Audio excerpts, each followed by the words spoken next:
So it's our first week of practice.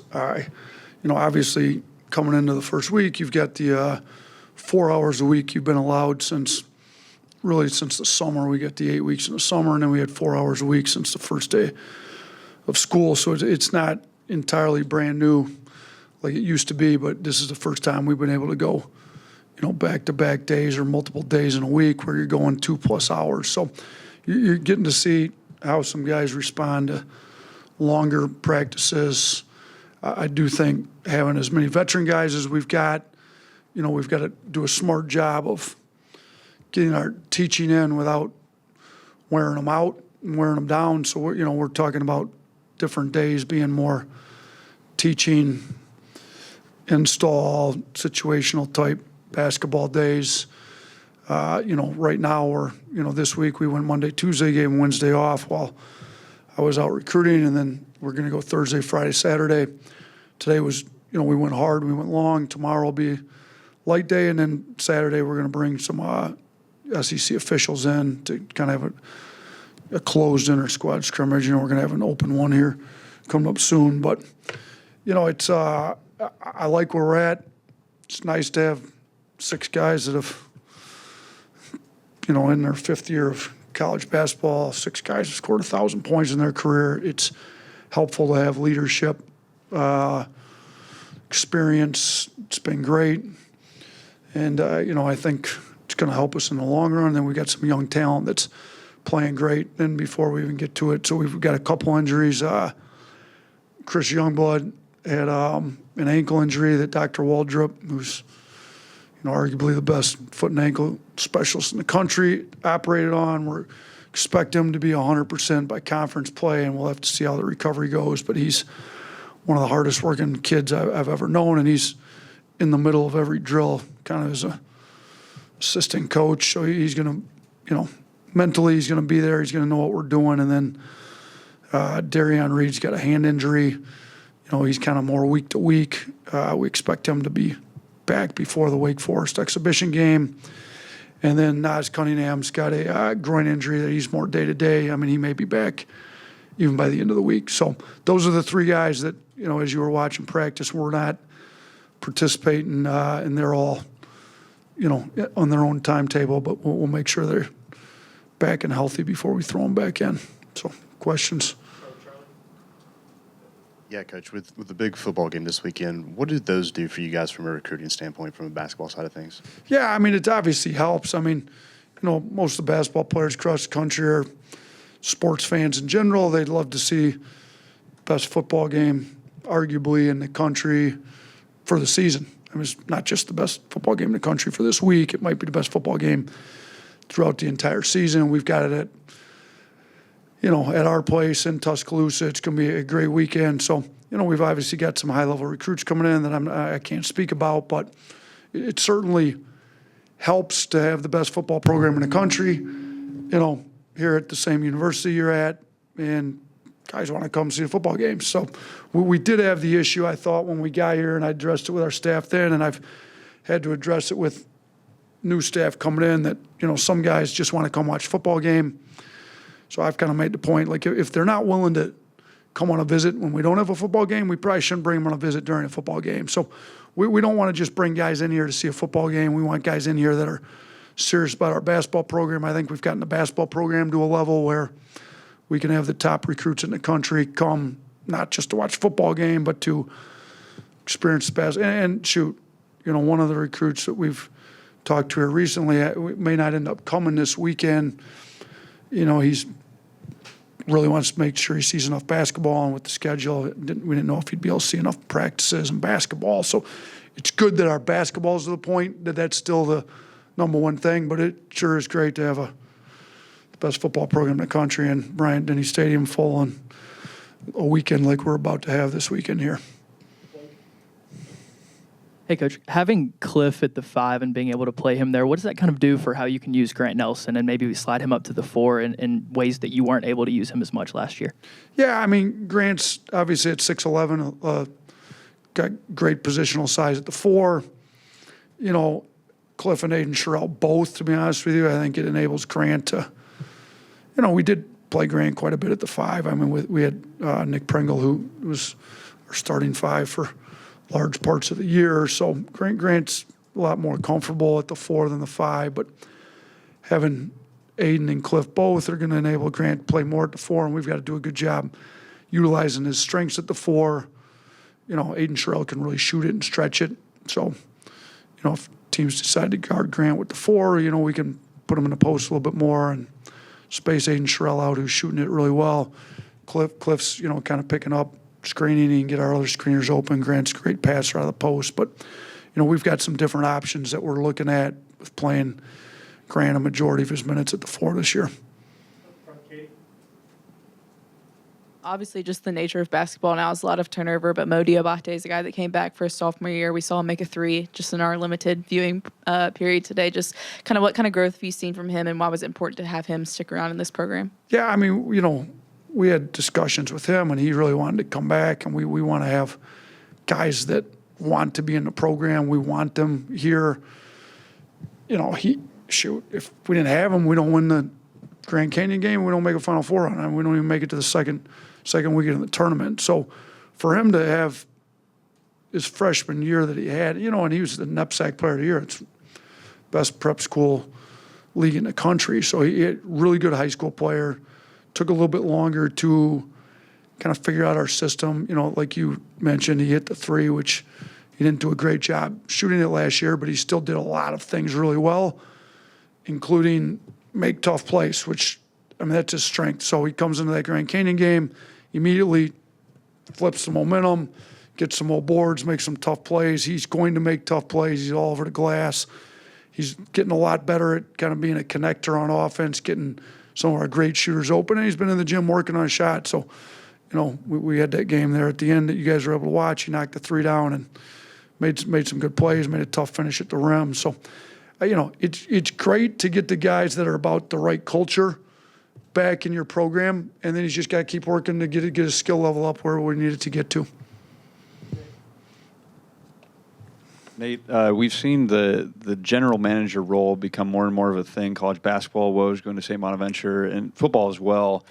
What do you see as the future of that role in college basketball and potentially here in Tuscaloosa? Yeah, I mean, it makes some sense with the way college basketball is going, with just how many transfers you get. You got to have your eye on, you know, you can't recruit transfers in the summer, fall. You got to wait till the end. So if you don't know what's going on with all of them until your season's done, you might be a little behind. So I think it makes, and then obviously with the NIL, you got to balance a salary cap, if you will, or whatever your budget is. So having a GM makes some sense, I'll say, on our side. And I think program to program, it varies. You know, in the NBA, everybody's got a GM, and the coach is in charge of coaching, and GM's in charge of putting a roster together. I'm not going to give up putting my roster together as the head coach. So, you know, and I think Preston Murphy's done an unbelievable job, really. I mean, he's a de facto GM, if you will, because he's in charge of the roster for the most part. Obviously, the other assistants are really good basketball coaches, and they're working really hard in recruiting. But, you know, if you look, I've hired those guys out of the NBA. Like, they didn't have a recruiting background, and they do an unbelievable job working really hard at recruiting. But Preston's got the relationships all over the country, and he's got his fingerprints all over this roster. And I'm not sure it makes sense to have a GM here with kind of Preston's role and what he does. And, you know, I think him in combination with our analytics company we use, they've got a good feel on what's coming up in the transfer portal, what we're looking at doing with that. But I think for some programs it makes sense, and I'm not going to call Preston a GM because he's a really good coach, but he kind of fills that role in a big way for us here. You've spoken about LeBaron, but him and Aiden, how big are they going to be now, especially that Chris is out? And then with them being kind of young, how big is it, too, that you're able to return Mark and Latrell to kind of maybe provide some veteran guidance in the backcourt? Yeah, who are the two you asked about? Sorry. Aiden and LeBaron. Aiden Holloway? Yeah. Sorry. Oh, sorry, there's two Aidens. Yeah, no. So look, Aiden and LeBaron have both adapted really well, and they're actually playing better than what I even thought they might have been playing coming in. I mean, like, Aiden's shooting the ball at a ridiculously high level. He doesn't miss hardly anything when he's open. He's starting to make the right reads, and we've been working with him on, making great reads in the pick and roll as a point guard, making driving reads as well as he shoots it. Guys have to crowd him. Then he gets in the paint. He's making those reads better. So with, Mark and Latrell and Aiden, we got three of the best shooters in the country, in my opinion. LeBaron's been an unbelievable two-way guard since he stepped on campus in June. And his defensive instincts, his toughness, his character, to be honest with you, it's been way better than what I thought it was going to be. And we all know he can score it. I mean, he went to high school here up until his senior year, and he was one of the best scorers in the country. So scoring we knew about. That's even been a little better than we thought because he shoots it a little better than what I thought. He's not just a scorer. He can really shoot it.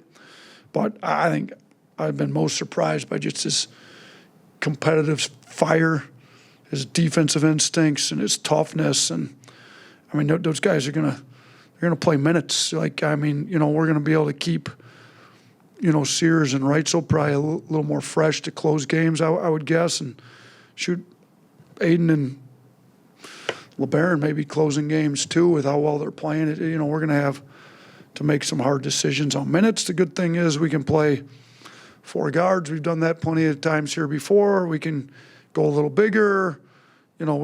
Everybody's got to be great in their minutes, and they all knew coming here or deciding to stay here with, 5 of them, that they're going to have to sacrifice to have a chance to win at the highest level. But the good thing is we've had 2 guys drafted in the first round that didn't even average double figures. So you don't have to.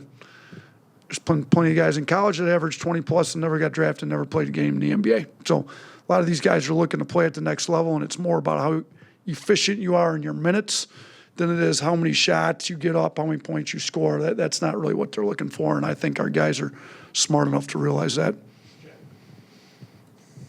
Hey, Nate, we heard you at the end kind of talk about battling through fatigue and some of those fitness things. How have you started to kind of see your team embody that sort of blue-collar attitude that you preach? And then on top of that, obviously this team has a lot of outside noise coming in with how talented the roster looks. How have you kind of dealt with some of that early outside noise coming in? Yeah, so we're not big on conditioning on a track without a ball, just running sprints. That's, to me, you get in shape to play basketball by playing basketball really hard.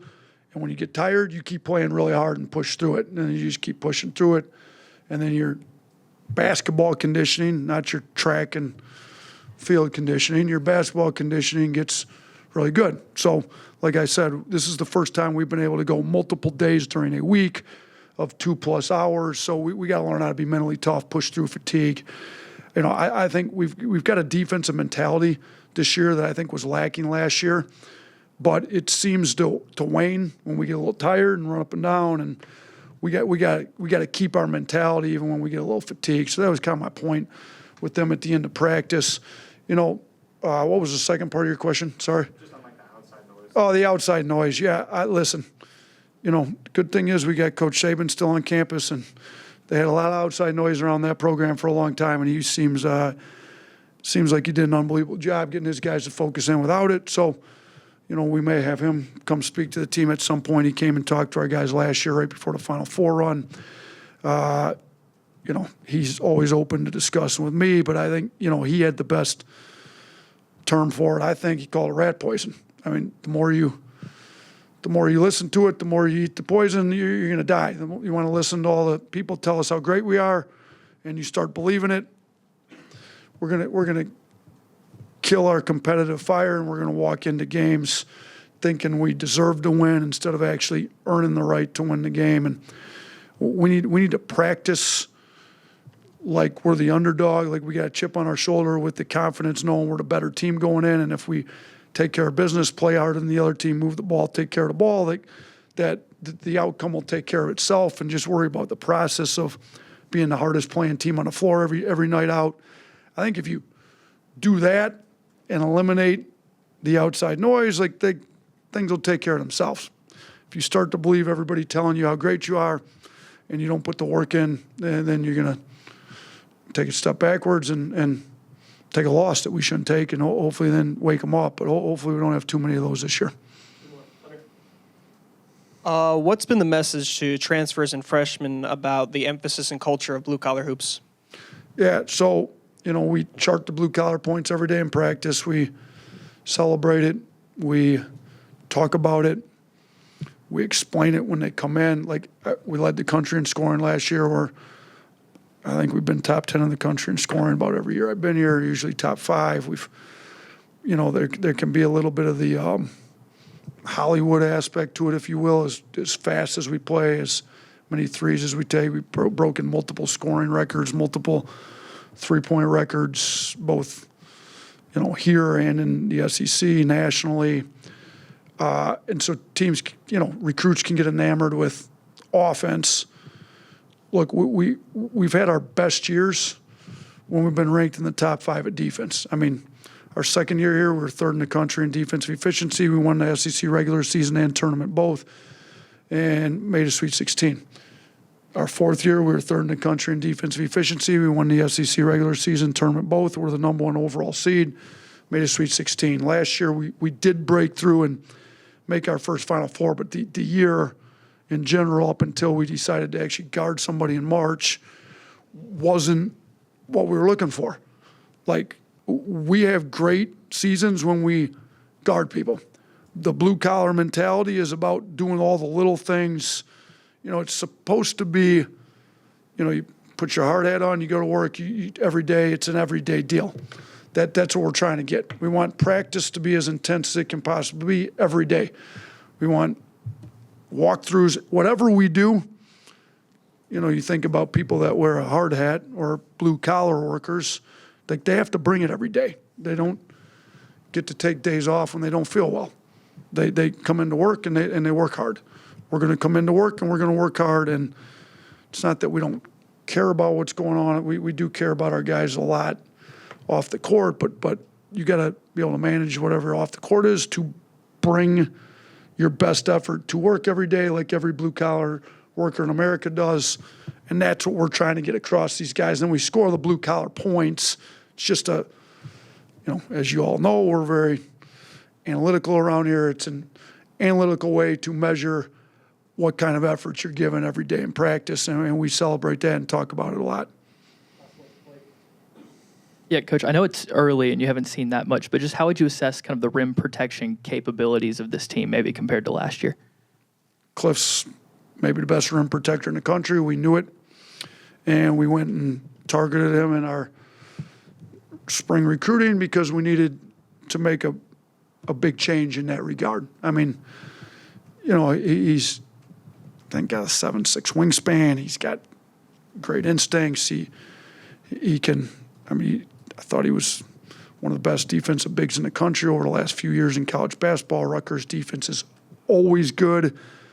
And, he was a part of that. Obviously, they're very well coached on the defensive side of the ball there as well. They emphasize it, but he's got some natural instincts and some natural ability to protect the rim. And then Aiden Sherrill, 7 foot tall, great size, super coachable, wants to be great. You got both those guys that are going to play the bulk of your minutes at the 5. I think you've got some real rim protection. Then if you're, like we addressed earlier, when you got Grant Nelson, Jaron Stevenson at 6'10", 6'11" at the 4, now even if your 5 somehow gets pulled away from the rim and your X4 is coming over to protect the rim, we got some real potential to protect the rim this year and not give up easy points at the rim like we did last year. And honestly, it still starts with the guards keeping the ball out of the lane. If the ball's coming down in the lane all day long like it does, and we talked a lot last year. Maybe we didn't have great rim protection all the time, but we also didn't keep the ball out of the lane very well either. So, in fairness to some of our guys that were supposed to be rim protectors last year, when the ball's constantly being driven down the lane, it's going to be hard to protect the rim. Our guards are doing a much better job this year, sitting down in a stance, keeping the ball out of the lane. And here's the good thing with this year's team. If they don't, there's going to be somebody sitting right here next to me that wants to play, that's going to go in the game immediately and do a better job keeping it out of the lane. And then the few times we do get beat, we do have Cliff, Aiden, Grant, Jaron, some long athletic guys at the rim to protect the rim this year. All right, appreciate you guys.